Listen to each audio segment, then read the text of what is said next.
Profile lock ಅಂತ ಮಾಡಿ. Profile lock ಅಂತ ಹೇಳಿದ್ರೆ ಏನು ಗೊತ್ತು? ನಿಮ್ಮದೊಂದು ಇನ್ಸ್ಟಾಗ್ರಾಮ್ ಅಕೌಂಟ್ ಇದೆ, ನೀವು ಪ್ರೊಫೈಲ್ ಲಾಕ್ ಮಾಡಿದರೆ ನಿಮ್ಮ ಫ್ರೆಂಡ್ಸ್ ಮಾತ್ರ ನಿಮ್ಮ ಇದನ್ನ ನೋಡ್ತಾರೆ, ಏನು ನಿಮ್ಮ ಅಪ್ಡೇಟ್ಸ್, ನಿಮ್ಮ ಪೋಸ್ಟು ಅದೆಲ್ಲ, ಬೇರೆ ಯಾರು ನೋಡ್ಲಿಕ್ಕೆ ಆಗೋದಿಲ್ಲ. ಸೊ ಅದು ಏನು ಸೇಫ್ಟಿ ಅದು. ಇನ್ ಕೇಸ್ ಬೇರೆ ಯಾರಾದರೂ ನೋಡಲಿಲ್ಲ ಅಂತ ಹೇಳುವಾಗ ನಿಮ್ಮ ಫೋಟೋಸ್ಗಳು ಏನು ಇನ್ನೊಬ್ಬರಿಗೆ ಕೈಗೆ ಸಿಗುವುದಿಲ್ಲ. ಅದೇ ರೀತಿ ಎಲ್ಲ ಸೋಷಿಯಲ್ ಮೀಡಿಯಾ ಅಕೌಂಟ್ಗಳಿಗೂ ಕೂಡ 2 ಸ್ಟೆಪ್ ವೆರಿಫಿಕೇಶನ್ ಇದೆ. ನಾನು ಹೇಳಿದೆ ಈಗ ವಾಟ್ಸಪ್, ಅದೇ ರೀತಿ ಫೇಸ್ಬುಕ್ ಇದೆ. ಎಷ್ಟೋ ಜನ ಗೊತ್ತಿಲ್ಲ, ಎಷ್ಟೋ ಜನ ಅಲ್ಲ, ಯಾರಿಗೂ ಗೊತ್ತಿಲ್ಲ. ಸೊ ಯಾರೆಲ್ಲ ಫೇಸ್ಬುಕ್ ಯೂಸ್ ಮಾಡ್ತಾ ಇದ್ದೀರಿ ಅಲ್ಲಿ ಕೂಡ 2 ಸ್ಟೆಪ್ ವೆರಿಫಿಕೇಶನ್ ಆಕ್ಟಿವೇಟ್ ಮಾಡಿ. ಸೊ ಮತ್ತೆ ಇನ್ನೊಂದು, ಒಂದು 10 ವರ್ಷದಿಂದ ಒಂದು ಫೇಸ್ಬುಕ್ ಅಕೌಂಟ್ ಓಪನ್ ಮಾಡಿರ್ತಾರೆ, ಅದೇ ನೆನಪೇ ಇರೋದಿಲ್ಲ, ಬಿಟ್ಟೇ ಬಿಟ್ಟಿರ್ತಾರೆ ಹಾಗೆ. ಸೊ ಮತ್ತೊಂದು ಇನ್ನೊಂದು ಓಪನ್ ಮಾಡ್ತಾರೆ. ಸೊ ಯಾವುದೆಲ್ಲ ಹಳೆ ಈ ಥರ ಪ್ರೊಫೈಲ್ ಇರ್ತದೆ ಅದನ್ನ ಹ್ಯಾಕ್ ಮಾಡೋದು ಭಾಳ ಈಸಿ. ಸೊ ಹಾಗಾಗಿ ನಿಮ್ದು ಯಾವ್ದಾದ್ರು ಹಳೆ ಇದ್ರೆ ಅದು ಲಾಗಿನ್ ಡೀಟೇಲ್ಸ್ ಓದಿದ್ರೆ ಅದನ್ನ ಡಿಲೀಟ್ ಮಾಡಿಬಿಡಿ. ಅರ್ಥ ಆಯ್ತಾ? ಸೊ ಯಾರೆಲ್ಲ ಇನ್ಸ್ಟಾಗ್ರಾಮ್ ಯೂಸ್ ಮಾಡ್ತಾ ಇದ್ದೀರಿ, ಯಾರೆಲ್ಲ ಸ್ನೇಪ್ ಚಾಟ್ ಯೂಸ್ ಮಾಡ್ತಾ ಇದ್ದೀರಿ, ಬೇರೆ ಬೇರೆ ಯಾವುದೇ ಸೋಷಿಯಲ್ ಮೀಡಿಯಾ ಇದ್ರು, ಮತ್ತು ಇನ್ನೊಂದು ಜಿಮೇಲ್ ಎಲ್ಲ ಆಂಡ್ರಾಯ್ಡ್ ಫೋನ್ಗಳಿಗೂ ಒಂದು ಜಿಮೇಲ್ ಅಂತೂ ಬೇಕೇ ಬೇಕು. ನೀವು ಅದನ್ನು ಯೂಸ್ ಮಾಡಬೇಕಿದ್ರೆ ಒಂದು ಲಾಗಿನ್ ಆಗಲಿಕ್ಕೆ ಜಿಮೇಲ್ಗೆ ಕೂಡ ಒಂದು 2 ಸ್ಟೆಪ್ ವೆರಿಫಿಕೇಶನ್ ಇದೆ. ಸೊ ಅದನ್ನು ಕೂಡ ದಯವಿಟ್ಟು ಆಕ್ಟಿವೇಟ್ ಮಾಡ್ಕೋಬೇಕು, ಇಲ್ಲಾಂದರೆ ಅದನ್ನು ಹ್ಯಾಕ್ ಮಾಡುವಂಥ ಸಾಧ್ಯತೆ ಇರ್ತದೆ. ದಯವಿಟ್ಟು ಅದರ ಬಗ್ಗೆ ಕೂಡ ಗಮನದಲ್ಲಿರಲಿ. ಇನ್ನೂ ಬಹಳ ಇಂಪಾರ್ಟೆಂಟ್ ಅಂತ ಹೇಳಿದ್ರೆ ಈ ಲೋನ್ ಆ್ಯಪ್ಸ್ ಅದು ಬಹಳ ಅಂತ ಹೇಳಿದ್ರೆ ದೊಡ್ಡ ಗಂಭೀರ. ಎಷ್ಟೋ ಜನ ಲೋನ್ ತಗೊಂಡು ಏನು ಅದನ್ನು ತೀರಿಸ್ಲಿಕ್ಕಾಗದೆ ಸೂಸೈಡ್ ಮಾಡ್ಕೊಂಡಿರುವಂಥ ಉದಾಹರಣೆಗಳಿದೆ. ದಯವಿಟ್ಟು ಹೇಳ್ತಾ ಇದ್ದೀನಿ, ಈ ಲೋನ್ ಆ್ಯಪಲ್ಲಿ ಯಾರೂ ಕೂಡ ಲೋನ್ ತಗೊಳ್ಳಿಕ್ಕೆ ಹೋಗ್ಬೇಡಿ. ಫಸ್ಟಿಗೆ ಇನ್ಸ್ಟಾಲೇ ಮಾಡ್ಲಿಕ್ಕೆ ಹೋಗ್ಬೇಡಿ ಲೋನ್ ಆ್ಯಪ್ಸ್. ನೋಡಿ, ನೀವು ಫಸ್ಟ್ ಇನ್ಸ್ಟಾಲ್ ಮಾಡುವಾಗ ನಿಮಗೆ ದುಡ್ಡು ಬರೋಕ್ಕಿಂತ ಮೊದಲಿಗೆ ನಿಮ್ಮ ಫೋನದ ಎಲ್ಲ ಪರ್ಮಿಷನ್ ಕೇಳ್ತಾರೆ ಅವರು. ಎಲ್ಲ ಪರ್ಮಿಷನ್ ಅಂತ ಹೇಳಿದ್ರೆ contacts, location, photos, microphone, video ಎಲ್ಲ ಪರ್ಮಿಷನ್ ಕೇಳ್ತಾರೆ. ಸೊ ಯಾವಾಗ ನೀವು 5,000 ಏನೋ ತಗೋದಿರಿ ಸಾಲ, ನಿಮಗೆ 20,000 ಕಟ್ಟಿದ್ರು ನಿಮಗೆ ಕೊಡೋದಿಲ್ಲ, ಕಿರಿಕಿರಿ ಮಾಡ್ತಾನೆ ಇರ್ತಾರೆ. ಅವಾಗ ನೀವು ಕಟ್ಟಲಿಲ್ಲ ಅಂತ ಹೇಳಿದ್ರೆ ನಿಮ್ಮ ಗ್ಯಾಲರಿಯಲ್ಲಿ ಇರುವಂಥ ಫೋಟೋಸ್ ಎಲ್ಲ ತಗೊಂಡಿರ್ತಾರೆ. ಆ ಫೋಟೋಸನ್ನು ತಗೊಂಡು ಅದಕ್ಕೆ ಯಾರಿಗೋ ಇನ್ನು ಅಶ್ಲೀಲವಾಗಿರುವಂಥ ಫೋಟೋಗಳನ್ನು ಜೋಡಿಸಿ ನಿಮ್ಮ ಕಾಂಟ್ಯಾಕ್ಟ್ಸ್ ಇರುವಂಥ ಎಲ್ಲರಿಗೂ ಕಳಿಸ್ಲಿಕ್ಕೆ ಸ್ಟಾರ್ಟ್ ಆಗುತ್ತೆ. ಸೊ ಇದನ್ನು ಬಹಳ ಜನ ಫೇಸ್ ಮಾಡಿದ್ದಾರೆ. ಸೊ ದಯವಿಟ್ಟು ಲೋನ್ ಆ್ಯಪ್ಗಳಿಗೆ ಡೌನ್ಲೋಡೇ ಮಾಡಬೇಡಿ ಮತ್ತು ಲೋನ್ ಆ್ಯಪ್ಗಳಲ್ಲಿ ದುಡ್ಡು ತೊಗೊಳ್ಳಿಕ್ಕೆ ಹೋಗಬೇಡಿ. ಸೊ ಅವ್ರಿಗೆ ಗೊತ್ತಿದೆ, ಅವರಿಗೆ ಪೊಲೀಸ್ ಏನು ಮಾಡ್ಲಿಕ್ಕೆ ಆಗೋದಿಲ್ಲ ಅಂತ ಗೊತ್ತಿದೆ. ಯಾಕೆ? ಅವರು ಯಾವ ಇದನ್ನು ತಮ್ಮ ಹೆಸರಿನಲ್ಲಿ ತೊಗೊಂಡಿರೋದಿಲ್ಲ. ಎಷ್ಟೋ ಜನ ಹೇಳ್ತಾರೆ, ಪಾಪ ಸರ್ ನಂಬರ್ ಇದೆಯಲ್ಲ ಸರ್, ಬ್ಯಾಂಕ್ ಅಕೌಂಟ್ ಇದೆಯಲ್ಲ, ಬ್ಯಾಂಕ್ ಅಕೌಂಟು ಅವ್ರದಲ್ಲ, ಫೋನ್ ನಂಬರು ಅವ್ರ ಹೆಸರಲ್ಲಿ ಇರೋದಿಲ್ಲ, ಮತ್ತು ಹೇಗೆ ಹಿಡಿಯೋದು ವ್ಯಕ್ತಿಗಳನ್ನು? ಹೌದಲ್ಲ? ಸೊ ಹಾಗಾಗಿ ಈ ಲೋನ್ ಆ್ಯಪ್ಗಳ ಬಗ್ಗೆ ಬಹಳ ಎಚ್ಚರಿಕೆಯಿಂದಿರಿ. ಯಾರೂ ಕೂಡ ಅದರಲ್ಲಿ ದಯವಿಟ್ಟು ತಗೊಳ್ಳಿಕ್ಕೆ ಹೋಗಬೇಡಿ. ಆಮೇಲೆ ಇನ್ವೆಸ್ಟ್ಮೆಂಟ್ ಹೆಸರಿನಲ್ಲಿ ಬಹಳಷ್ಟು ಇದು ಮಾಡ್ತಾರೆ. ಈ ಪಾರ್ಟ್ ಟೈಮ್ ಜಾಬ್, ಬಹಳ ಹೆಣ್ಮಕ್ಳು ಬಹಳ ಒಂದು ಮೋಸ ಹೋಗಿರುವಂಥದ್ದು ಇದೇ ಇದರಲ್ಲಿ ಪಾರ್ಟ್ ಟೈಮ್ ಜಾಬ್ ಅಂತ ಹೇಳಿ. ಎಂಥ ಪಾರ್ಟ್ ಟೈಮ್ ಜಾಬು? ನೀವು ಯಾರಾದರೂ ತೊಗೊಂಡಿರ್ತೀರಿ, ಇದು ನಿಮ್ಗೆ ಯಾರಿಗೆ ಬಂದಿರ್ತದೆ, ಏನು ಗೂಗಲಲ್ಲಿ ರಿವ್ಯೂಸ್ ಕೊಡೋದಂತೆ, ಒಂದೆರಡು ಲೈಕ್ ಕೊಡೋದಂತೆ, ಅಷ್ಟಕ್ಕೆ 150 ರೂಪೀಸ್. ಆಯ್ತಾ? ನೀವು ಫಸ್ಟಿಗೆ ಒಂದು ಯಾವುದೋ ಓಸಿಯನ್ ಪರ್ಲ್ ಹೋಟೆಲ್ ಒಂದು ಲಿಂಕ್ ಕಳಿಸ್ತಾರೆ, ನೀವು ಒಂದು ಅದಕ್ಕೆ ಲೈಕ್ ಮಾಡ್ತೀರಿ, 5 ಸ್ಟಾರ್ ಕೊಡ್ತೀರಿ. 5 ಲೈಕ್ ಮಾಡಿದರೆ 150 ಬಂತು ಅಕೌಂಟಿಗೆ, ವಾವ್ ಖುಷಿ ಅವಾಗ. ಆಯ್ತಾ? ಇನ್ನೊಂದು 5 ಲೈಕ್ ಮಾಡಿಬಿಟ್ರೆ ಮತ್ತೆ 150 ರೂಪೀಸ್ ಬಂತು, ಖುಷಿ ಅಲ್ಲ ಅಂತ ಹೇಳಿ. ಸೊ ಅದರ ಒಂದು 2 ಹಂತದ ನಂತರ ಅವರ ರಿಯಲ್ ಇದು ಸ್ಟಾರ್ಟ್ ಆಗ್ತದೆ. ಅವಾಗ ನಿಮಗೆ ಖುಷಿಯಾಗಿರ್ತದೆ, ನಿಮಗೆ ನಂಬಿಕೆ ಬರ್ತದೆ. ಆ ನಂತರ ಏನು ಮಾಡ್ತಾರೆ, ಇಲ್ಲ ಈಗ ಟಾಸ್ಕ್ ಚೇಂಜ್, ಈಗ ನೀವೇನು ಮಾಡಿ ಒಂದು 3000 ರೂಪೀಸ್ ಹಾಕಿ, ನಿಮಗೆ ಒಂದಿನದಲ್ಲಿ 5000 ರೂಪೀಸ್ ಮಾಡ್ತೀವಿ. ಆಯಿತು, 3000 ಹಾಕಿದಾಗ 5000 ಕೊಡ್ತಾರೆ. ಸರಿ, 5000 ನಂತರ 10,000 ಹಾಕೋದು, 10,000 ನಂತರ ಈಗ ಟ್ಯಾಕ್ಸೇಷನ್ ಅಂತ ಹೇಳಿ ಇನ್ನೊಂದು 15,000 ಹಾಕೋದು. ಎಷ್ಟು ಹಾಕಿದ್ದಾರೆ? 5 ಲಕ್ಷ ಕಳ್ಕೊಂಡವರಿದ್ದಾರೆ, 15 ಲಕ್ಷ ಕಳ್ಕೊಂಡವರಿದ್ದಾರೆ. ಮಂಗಳೂರಲ್ಲಿ ಫೇಕ್ ಶೇರ್ ಮಾರ್ಕೆಟ್ ಇನ್ವೆಸ್ಟ್ಮೆಂಟ್, ನಾನು ಹೇಳ್ತಾ ಇರೋದು ಈ ಲೈಕ್ ಅಲ್ಲ, ಫೇಕ್ ಶೇರ್ ಮಾರ್ಕೆಟ್ ಇನ್ವೆಸ್ಟ್ಮೆಂಟ್ ಅಲ್ಲಿ ಹೈಯೆಸ್ಟ್ ಒಬ್ಬರು ದುಡ್ಡು ಕಳ್ಕೊಂಡಿದ್ರು. ಇಲ್ಲಿ ತನಕ ಮಂಗಳೂರಲ್ಲಿ ಒಬ್ಬ ವ್ಯಕ್ತಿ ಕಳ್ಕೊಂಡಿರುವಂತಹ ದುಡ್ಡು ಯಾವ್ದಾದ್ರು ಗೆಸ್ ಮಾಡ್ಬೋದು? ಅವ್ನ ಫಿಗರ್, ಒಬ್ಬರ ವ್ಯಕ್ತಿ ಸೈಬರ್ ಫ್ರಾಡಲ್ಲಿ ಕಳ್ಕೊಂಡಿರುವಂತಹ ಹೈಯೆಸ್ಟ್ ದುಡ್ಡು ಗೆಸ್ ಮಾಡ್ಬೋದಾ? 2 ಕೋಟಿ ಜಾಸ್ತಿ, 5.5 crore. ಒಬ್ಬರೇ ವ್ಯಕ್ತಿ ಅದು ಬಹಳ ಹೈಲಿ ಕ್ವಾಲಿಫೈಡ್ ಅವರು, ಆ ಕ್ವಾಲಿಫಿಕೇಶನ್ ಹೇಳಿ ಹೋಗೋದಿಲ್ಲ ಮತ್ತೆ ಪಾಪ ವ್ಯಕ್ತಿ. ಯಾಕೆಂತ ಹೇಳಿದ್ರೆ ಮತ್ತೆ ಇನ್ನೊಂದು ಸರಿ ನಾನು ಹೇಳಿ ಮತ್ತೆ ಹೇಳ್ತೀನಿ. ಅವರು ಬಹಳ ಒಳ್ಳೆ ಕ್ವಾಲಿಫೈಡ್ ವ್ಯಕ್ತಿ, ರಿಟೈರ್ಡ್ ಆಗಿರುವಂಥವ್ರು 5.5 ಕೋಟಿ ಕಳ್ಕೊಂಡಿದ್ದಾರೆ. ಅರ್ಥಾಯ್ತಾ? ಸೊ ನಾನು ಈ ವಿಚಾರ ಹೇಳಿ ನಿಮ್ಗೆ ಮುಂದೆ ಹೇಳಿಬೋದೆ. ಏನಂತ ಹೇಳಿದ್ರೆ ಬಹಳಷ್ಟು ಜನರಿಗೆ ನಾವು ಏನಾದರೂ ಸೈಬರ್ ಫ್ರಾಡ್ ಅನ್ನ ರಿಪೋರ್ಟ್ ಮಾಡ್ಲಿಕ್ಕೆ ಹೋದ್ರೆ ನಮ್ಮ ಹೆಸರು ನಾಳೆ ಟಿವಿಲಿ ಬರ್ತದೆ, ಪೇಪರಲ್ಲಿ ಬರ್ತದೆ ಅಂತ ಹೇಳಿ ಯಾರೂ ಹೆದರುವ ಅಗತ್ಯ ಇಲ್ಲ. ನೀವು ಯಾವುದೇ ಒಂದು ಕಂಪ್ಲೇಂಟ್ ಕೊಟ್ಟಿದ್ದೀರಿ ಅಂತ ಹೇಳುವಾಗ ನನ್ನ ಐಡೆಂಟಿಟಿಯನ್ನು ರಿವೀಲ್ ಮಾಡೋದು ಬೇಡ ಅಂತ ಹೇಳಿ ನಮ್ಮ ಪೊಲೀಸ್ ಎದುರಿಗೆ ನೀವು ಹೇಳಿದ್ರೆ ನಿಮ್ಮ ಹೆಸರು ಬರೋದಿಲ್ಲ, ನಾವು ಕೂಡ ಹೇಳಿಕ್ಕೆ ಹೋಗೋದಿಲ್ಲ. ಈಗ ನಿಮ್ಗೆ ಹೇಳಿದೆಪ್ಪ ನಾನು 5.5 crore ಒಬ್ಬರು ವ್ಯಕ್ತಿ ಕಳ್ಕೊಂಡಿದ್ರು ಅಂತ ನಾನು ಅವ್ರ ಹೆಸರು ಹೇಳಿದ್ದ ನಿಮಗೆ ಹೇಳಿದಿವಾ? ಸೊ ನೀವಾದ್ರೂ ಅಷ್ಟೇ, ನೀವು ಯಾವ ದುಡ್ಡು ಕಳ್ಕೊಂಡಿದ್ದೀರಿ ಅಂತ ಹೇಳಿದ್ರೆ ಎಲ್ಲೂ ಪೊಲೀಸ್ ಯಾರ ಹೆಸರು ಹೇಳಿಕ್ಕೆ ಹೋಗೋದಿಲ್ಲ. ನಿಮಗೆ ಎಜುಕೇಶನ್ಗೆ ನಿಮಗೆ ನಾಲೆಜ್ಗೆ ಅಂತ ನಾವು ಹೇಳೋದು ಅದನ್ನ. ಅರ್ಥ ಆಯ್ತಾ?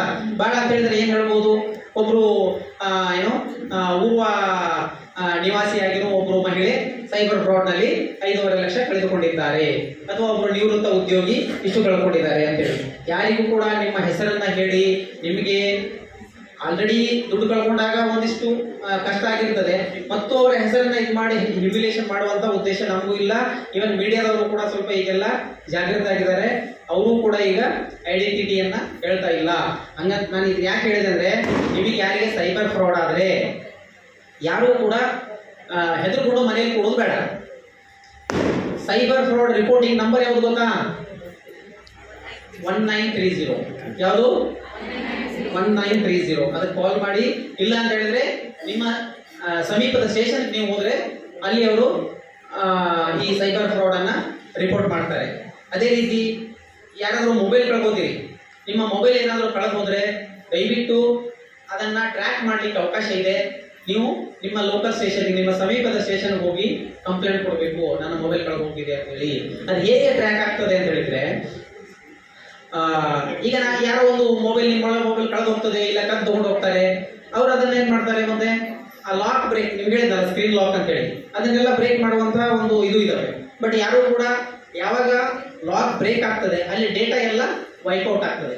ಯಾರು ಟೆನ್ಷನ್ ಮಾಡುವಂತ ಅಗತ್ಯ ಇಲ್ಲ. ನಿಮ್ಮ ಫೋನಿಗೆ ಒಂದು ಲಾಕ್ ಇದ್ದಾಗ ನಿಮ್ಮ ಫೋನ್ ಕಳೆದು ಹೋಯಿತು ಅಂತ ಹೇಳಿದ್ರೆ ನಿಮ್ಮ ಡೇಟಾ ಏನೂ ಆಗೋದಿಲ್ಲ. ಯಾರು ಅದ್ರ ಬಗ್ಗೆ ಟೆನ್ಷನ್, ಮತ್ತೆ ಯಾರು ಗೆಸ್ ಮಾಡುವಂತ ಈಸಿಯಾಗಿ ಇಟ್ಟಿದ್ರೆ ಮಾತ್ರ ಕೆಲವೊಮ್ಮೆ ಮಿಸ್ಯೂಸ್ ಆಗ್ಬಹುದು. ಮತ್ತೆ ಇನ್ನೂ ಮುಂದುವರೆದು ಯಾರೇ ನಿಮ್ಮ ಮೊಬೈಲ್ ಅನ್ನ ಮೊಬೈಲ್ ರಿಪೇರಿ ಮಾಡುವಂತ ಅಂಗಡಿಗಳಿಗೆ ಕೊಟ್ಟಿರ್ತೀರಲ್ಲ, ಅವಾಗ ಯಾವುದೇ ಕಾರಣಕ್ಕೂ ಅವರಿಗೆ OTP ನಿಮ್ಮ ಪಾಸ್ವರ್ಡ್ ಅನ್ನ ಹೇಳಂಗಿಲ್ಲ. ನೆನ್ಪಿಟ್ಕೊಳ್ಳಿ. ನಿಮ್ಮ ಪ್ಯಾಟರ್ನ್ ಆಗಲಿ ಇಲ್ಲ ಅದನ್ನ ಮೇಡಮ್ ನೋಡಬೇಕು ಹೀಗೆ ವರ್ಕ್ ಆಗ್ತದ ಅನ್ನೋ ಪ್ಯಾಟರ್ನ್ ನೀವು ನಿಮ್ಮ ಎದುರಿಗೆ ಹಾಕಿ ಅದು ಯಾರಿಗೆ ಗೊತ್ತಾಗದ ರೀತಿಯಲ್ಲಿ ಹಾಕ್ಬೇಕು ಪ್ಯಾಟರ್ನ್. ಅರ್ಥ ಆಯ್ತಾ? ವೆರಿ ರೀಸೆಂಟ್ ಆಗಿ ಒಂದು ಇಶ್ಯೂ ಆಗಿತ್ತು. ಒಬ್ರು ಲೇಡಿ ಇಲ್ಲಿ ಏನು ಬೇರೆ ರಾಜ್ಯದ ಮಹಿಳೆ ಒಬ್ರು ಇಲ್ಲಿ ಬೇರಳಕಟ್ಟೆಯಲ್ಲಿ ಓದ್ತಾ ಇದ್ರು. ಅವರೊಬ್ರು ಒಂದು ರಿಪೇರಿಗೆ ಅಂತ ಹೇಳಿ ಮೊಬೈಲ್ ಕೊಟ್ಟಿರ್ತಾರೆ, ರಿಪೇರಿ ಮಾಡ್ಕೊಂಡು ಹೋಗ್ತಾರೆ. ಅವಾಗ ಅವ್ರು ಏನೋ ನಿಮ್ಮ ಇಲ್ಲ ರಿಪೇರಿ ಮಾಡಬೇಕು, ಅದನ್ನ ನಿಮ್ಮ ಪಾಸ್ವರ್ಡ್ ಹೇಳಿ ಅಂತ ಹೇಳ್ತಾರೆ. ಪಾಸ್ವರ್ಡ್ ಹೇಳ್ತಾರೆ ಇವರು.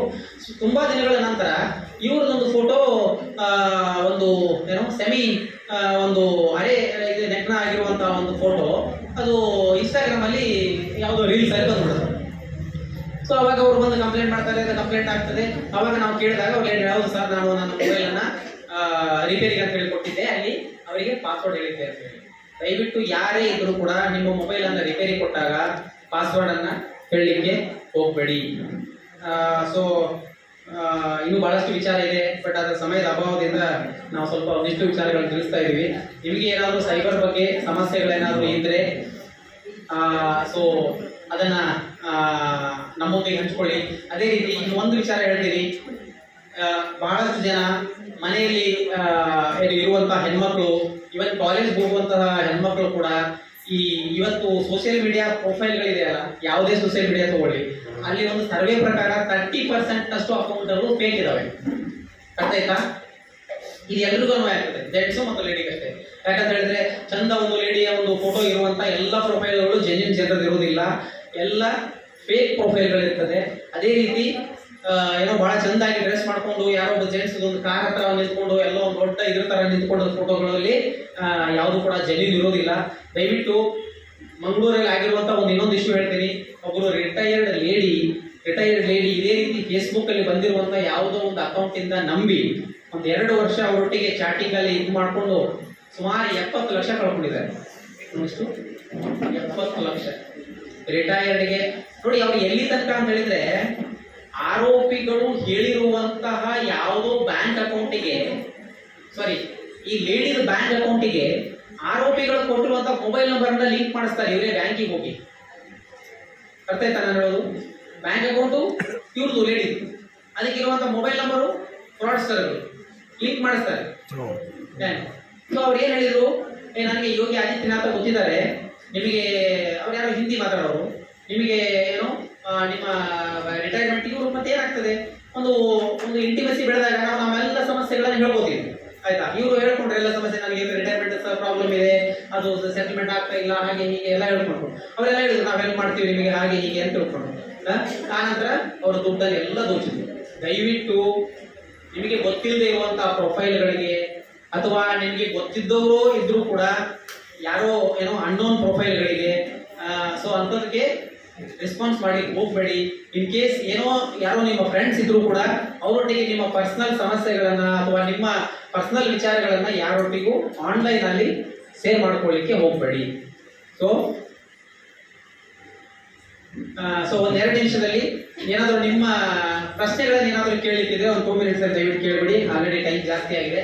ಸೊ ನಾವು ಇನ್ನೊಂದ್ಸಲ ನಿಮಗೆ ಕಾರ್ಯಕ್ರಮ ಮಾಡಿದಾಗ ಇದ್ರ ಬಗ್ಗೆ ಇನ್ನೂ ಡೀಟೇಲ್ ಆಗಿ ಹೇಳುವ. ಏನಾದರೂ ಪ್ರಶ್ನೆಗಳಿದ್ರೆ ಒಂದು 2 ನಿಮಿಷದಲ್ಲಿ ಕೇಳಬಹುದು, ಸೈಬರ್ಗೆ ಸಂಬಂಧಪಟ್ಟಾಗೆ ಅಥವಾ ಸೇಫ್ಟಿಗೆ ಸಂಬಂಧಪಟ್ಟಾಗೆ.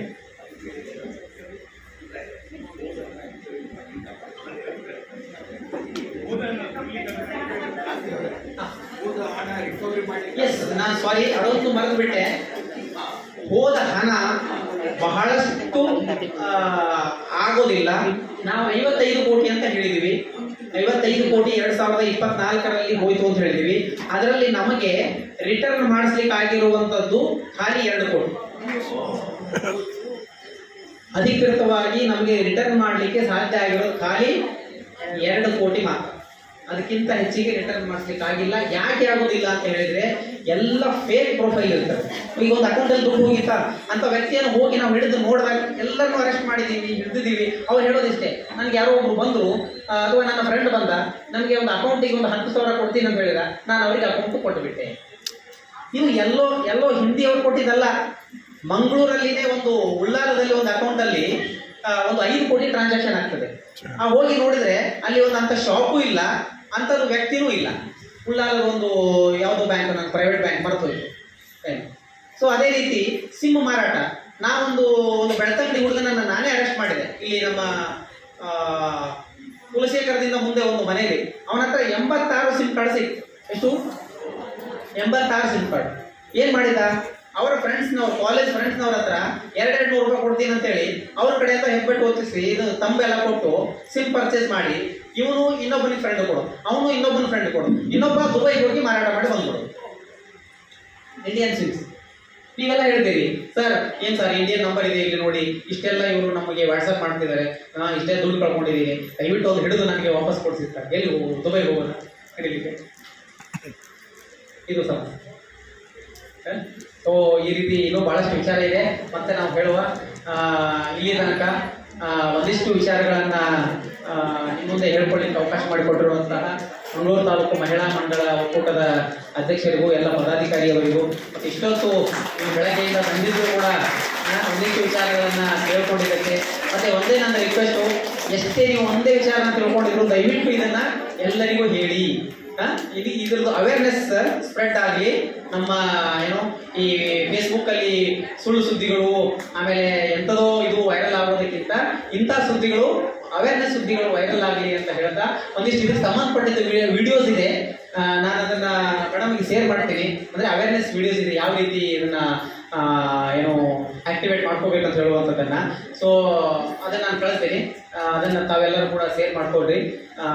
ಓಕೆ, ಎಲ್ಲರಿಗೂ ಕೂಡ ಮತ್ತೊಮ್ಮೆ ಒಂದಿಸ್ತಾ ನಾನು 2 ಮಾತು ಮುಗಿಸ್ತೀನಿ. ಧನ್ಯವಾದಗಳು. ಬಹಳಷ್ಟು ಉಪಯುಕ್ತ ಮಾಹಿತಿಗಳನ್ನು ನಮ್ಮ ಮುಂದೆ ಹಂಚಿಕೊಂಡಿದ್ದಾರೆ.